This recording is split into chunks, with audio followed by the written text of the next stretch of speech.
Olha só, tá chegando, já chegou o final do ano, não tem? Já estamos indo pro ano que vem, né? Já estamos no 2018. E nesse período as pessoas de uma forma ou de outra vão fechando os seus ciclos, quer seja de trabalho, quer seja na escola, estão saindo de férias, e acontecem aquelas celebrações em que envolve obrigatoriamente, quando eu digo obrigatório, na maioria das vezes, né, uma celebração que é uma festa cristã, né, tá bem ligada às nossas tradições. Essas tradições nos remetem a fatos históricos específicos e que são fatos emblemáticos. Quando acontece de você contar essas histórias à luz de um processo pedagógico, elas têm vários níveis de entendimento e compreensão. E eu fui fazer uma palestra para uma instituição, encerrando as atividades de palestra do ano, e me convidaram para falar sobre a natividade. Eu confesso a vocês que no primeiro momento eu fiquei um pouquinho sem jeito de falar sobre isso, né? Por uma razão. Este evento em si, ele é emblemático não só na tradição cristã, mas este evento em si, de um indivíduo que nasce do ventre de uma virgem, e esse indivíduo traz consigo o traço da realeza, ele é a encarnação do Logos, ele é a encarnação daquilo que é a causa primária de todas as coisas, enfim, isso acontece em várias tradições, essa história é contada em várias tradições.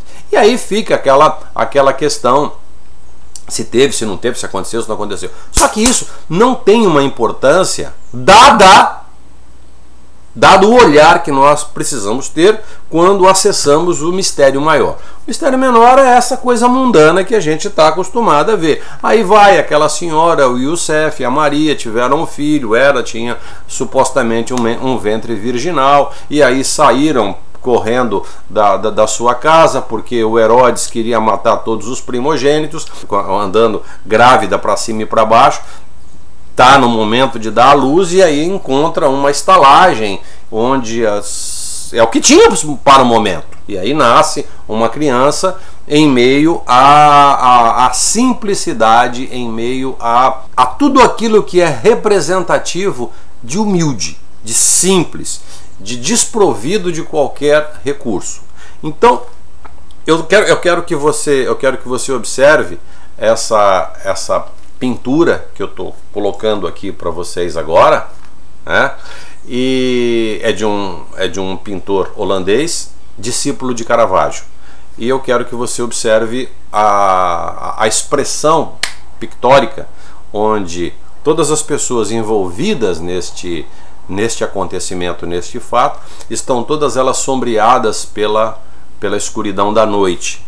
E a figura do menino envolta num brilho, numa passada de pincel branca, denotando que esta criança já vinha com a luz própria. Esse fato em si, ele é um marcador histórico, ponto, né? Então, o que acontece para referenciar esse marcador histórico? Nômades e mercadores da Pérsia, motivados por uma intuição, seja lá o que for, seguem uma estrela, sei lá se era uma estrela, se era um cometa, se era um disco voador, não sei, isso não vem ao caso. Mas o fato emblemático em si, que esses três mercadores, ou príncipe, sei lá qual seria a sua constituição social da época, mas eles levaram e foram ao encontro do casal, levando três elementos emblemáticos: o ouro, o incenso e a mirra. O ouro representando a realeza, a mirra representando a santidade, aquele indivíduo está imbuído do Logos universal e da santificação, e o perfume, o incenso, Ouro, incenso e mirra. O incenso, ele nos remete a uma atemporalidade. O perfume é algo que nos faz lembrar de algo e que nos remete a algo no futuro. Então, o Cristo Jesus, ao nascer, ele já era antes de ter nascido e será eternamente. O símbolo do perfume, o símbolo do incenso, representa aquilo. Dentro de todas as tradições onde existe um princípio monárquico e absolutista, a história conta-nos sempre o seguinte, que todas as vezes que um Estado revisita o outro Estado e as suas dignidades se encontram, o visitante oferece aquilo que existe de melhor em termos de um presente, né? O fato de estar encontrando com aquela outra pessoa, com aquela dignidade, oferece a ela um presente. Aí está o primeiro sentido dos presentes de Natal nesta época do ano. Mas eu não queria falar, bom, então o Cristo Jesus veio, ele é atemporal, ele é imbuído da santidade, é o grande rei. Todas as pessoas que o conhecem, que o dignificam como tal. E ele nasceu em um lugar extremamente humilde. Tá? Então essa dialética entre a riqueza como sendo a realeza como sendo algo ostensivo e a humildade como sendo algo diametralmente oposto à expressão da realeza, nesse personagem elas se fundem. Mas agora, quando no texto do apóstolo Paulo, quando ele fala quando ele fala aos coríntios acerca da realeza do Cristo, na tradução de São Jerônimo, na Vulgata de São Jerônimo, ele traduziu humildade por pobreza. Eu quero que você acompanhe o texto comigo aqui. A pobreza designa indivíduos desprovidos de qualquer tipo de recurso. Vamos dizer assim, um Zé Ruel, um Zé Ninguém. Tá? A humildade é diferente. Tá? Ele nasceu humilde, nasceu despojado dessa ostensividade da realeza, como descrito na época, mas humilde na sua expressão. Quais eram, enfim, os dotes reais deste indivíduo? A sua principal virtude, a sua principal riqueza era a sua sabedoria, o seu conhecimento, a sua capacidade pedagógica de nos instruir através do exemplo e através da palavra como é que nós deveríamos nos dar o próximo passo, dar este upgrade na nossa vida. Bom, então, como é que isto veio no bojo dessa história? Tem duas histórias no Evangelho que são emblemáticas. E eu gosto das duas porque as duas são 100% controvertidas. E ambas as histórias nos remetem aos mistérios maiores do cristianismo primitivo. Então, quando você lê o Evangelho, quando você vê uma preleção, quando você vê uma preleção dentro de uma assembleia, dentro de uma igreja, dentro de um culto, seja como for, você está tomando contato com o que é muito miúdo, com o que é muito pouco daquilo que é a grandiosidade do ensinamento do Cristo. Tá? Então eu gosto de duas passagens. Em Lucas 15 tem uma passagem muito legal. O Lucas era o grande filósofo, uma pessoa talvez do grupo próximo, do mastermind de Jesus. Eu acho que era o que talvez tinha um olhar mais aprofundado acerca dos seus ensinamentos, né?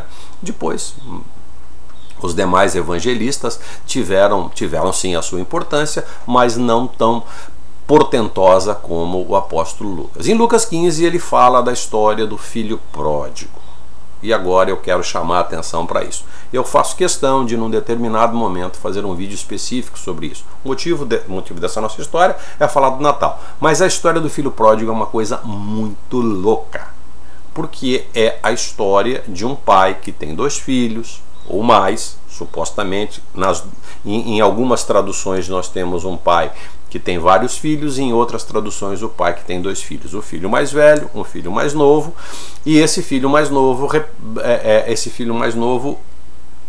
que inventa de sair fora. Sabe aquela história? Ah, pai, agora eu vou viajar, vou sair fora, me dá uma grana aí que eu vou cair no mundo.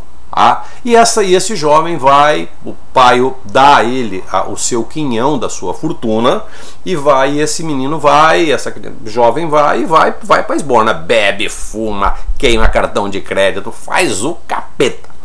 E lá pelas tantas, o irmão mais velho fica: poxa, pai, mas como é que tu faz um negócio desse? Como é que tu libera o cara dessa forma? E aí, quando esse menino volta, chegando no meio da estrada, eu fiz questão de colocar esta gravura para você, porque essa gravura é emblemática. Essa gravura agora começa a falar 2 sinais contidos no texto de Lucas. O texto de Lucas é um texto iniciático. Para quem tem olhos para ver, que veja. Para quem tem ouvidos para ouvir, que ouça. Senão, você vai ficar do lado do filho mais velho, vai ficar emputecido com o pai e vai ficar de sacanagem com o cara que queimou toda a grana do velho. Tá certo? Então esta figura que você está vendo aqui, infelizmente eu não sei não tenho crédito dessa pintura, mas ela mostra a figura do pai com uma túnica branca, barba comprida, denotando sabedoria, denotando profunda compreensão. As mãos estendidas e as palmadas para cima denota um traço de amor e de compaixão para com aquela situação. O indivíduo que está ali do lado, ele se apresenta com uma túnica rasgada, pendurada por um dos ombros e desnuda no outro. Então, essa é uma figura emblemática nas mais diversas tradições, sobretudo numa em particular: nem nu, nem vestido. Esta é uma fala muito clara em ritos iniciáticos muito específicos. Ele chega nem nu nem vestido, aos andrajos, com os pés no chão e tudo mais. E o pai o recebe. Ao recebê-lo, o pai dá a ele as roupas, dá a ele a melhor comida, o conforto, e dá a ele o anel e o chinelo. O anel e o chinelo é o símbolo da nova e eterna aliança. Eu prometo para vocês que vou fazer um vídeo especificamente sobre essa passagem. Mas o que eu quero dizer com isso é o seguinte, que o ensinamento o Cristo nasceu tem a ver com esta luz que ele traz para as questões cotidianas. Nós vivemos isso. Constantemente nós estamos nos distanciando da casa do Pai, nos distanciando daquelas figuras que são os nossos irmãos mais velhos, e estamos nos debandando mundo afora. E isto através de processos encarnatórios sucessivos, vamos indo e de vez por outra voltamos à casa do Pai. O processo reencarnatório é uma dessas dádivas que o Pai nos permite, que voltemos para casa, a gente vai se redimir de nossas faltas e partirmos dali para um novo patamar evolutivo, para um novo parâmetro em nossa condição existencial, na nossa jornada espiritual. Então, a natividade ela não se prende exclusivamente a um fato em si, a uma coisa tão simplista assim. Então, ou tão humilde assim. Então, este sentido de humildade é o sentido que permite com que o Cristo Jesus, na sua realeza, permeie não só pelas altas esferas do conhecimento, não só nas altas esferas das cátedras acadêmicas, mas também permeie por aquele que ainda é humilde na sua condição existencial, é humilde na sua condição de compreensão, os seus recursos pedagógicos, a sua cognição ainda é muito pequena. E o Cristo fala exatamente para todas essas pessoas. Aí está a sua realeza associada à sua humildade. Essa dialética, ela é pedagogicamente funcional e vem funcionando há 2000 anos. Lá por volta do ano 1200 aparece um personagem que é Santo Antônio. Santo Antônio foi um grande evangelizador. A figura emblemática que eu estou colocando para vocês aqui para fechar a nossa conversa é a representação do momento em que ele tem na clausura a transfiguração do Cristo menino, representando o reinício da jornada evangélica no mundo. Foi através dele, né? E o seu compromisso, o seu amor virginal, o seu amor tântrico por Maria, por Miriam. É como se ele assumisse a partir de agora, ele como pai, assumindo como pai, por ter um amor virginal e tântrico por Maria, assume a responsabilidade de levar o evangelho a partir de então, através do movimento franciscano, tá certo? Então, eu não vou aqui discutir sobre Santo Antônio, porque é algo que para mim é muito sagrado, né, a figura de Santo Antônio. Mas para não alongar demais essa nossa conversa, lembrar a você que está me assistindo agora, a natividade não é um momento com data marcada. A natividade, o momento do Cristo Jesus nascendo, ele deve nascer dentro do nosso coração humilde, dentro do nosso coração simples, porque através desta simplicidade, passando pela via cardíaca, é que o Cristo Jesus renasce em nós com todo o brilho, com todo o esplendor, com toda a glória. E é a partir deste momento que nós vamos nos renovando. É nesse instante que nós voltamos para a casa do Pai, mesmo aos andrajos, mesmo aos farrapos, nós voltamos à casa do Pai e tenhamos sempre a certeza que seremos muito bem recebidos. A nós sempre será ofertado o anel, as sandálias e uma mesa farta. Eu desejo a todos vocês Feliz Natal. Mais um Natal pelos próximos anos, tá bom? Grande abraço.